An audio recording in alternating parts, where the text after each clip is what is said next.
फिर दादी किसी ने पूछा है कि खास करके अभी ये इतने नेचुरल कैलामिटीज़ हो रहे हैं, कल रात को भी इतना बड़ा भूकंप आया है, कहते 2-3 हज़ार तो मर गए होंगे इंडोनेशिया में। तो ऐसे जो नेचुरल डिज़ास्टर्स आते हैं, प्राकृतिक आपदाएं आती है और उसमें एक साथ कितने मरते हैं, तो क्या हम उनको हम किस प्रकार का सहयोग दे सकते हैं, उनको हम कैसे शांति दे सकते हैं, यानी किस रूप से मदद कर सकते हैं उन आत्माओं की?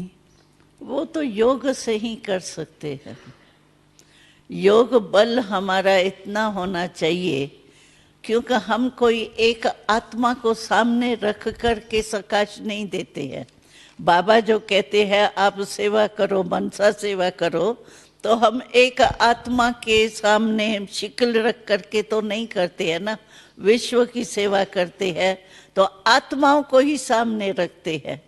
इसी रीति से हम योग द्वारा सुख, हमारे में सुख की जमा होगा स्टॉक, तो हम दूसरे को योग बल द्वारा, सकाश द्वारा, वाइब्रेशन द्वारा वो दे सकते हैं।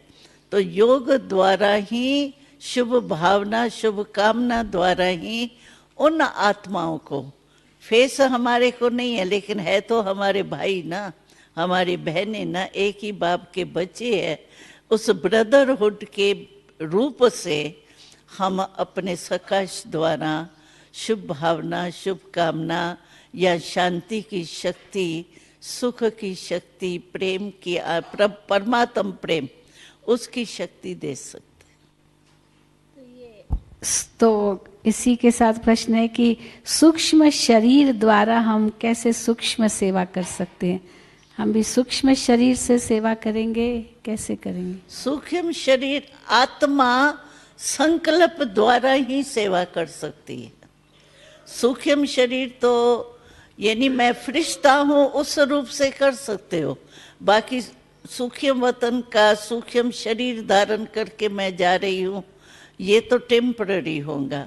लेकिन आत्मा संकल्प शक्ति द्वारा, शुभ भावना भी सूक्ष्म संकल्प की शक्ति है, शुभ कामना भी सूक्ष्म शक्ति की है। तो शक्ति रूप में मैं फरिश्ते रूप में स्थिति में स्थित होके, फरिश्ता माना मेरे बॉडी कॉन्शियसनेस की स्मृति नहीं हो।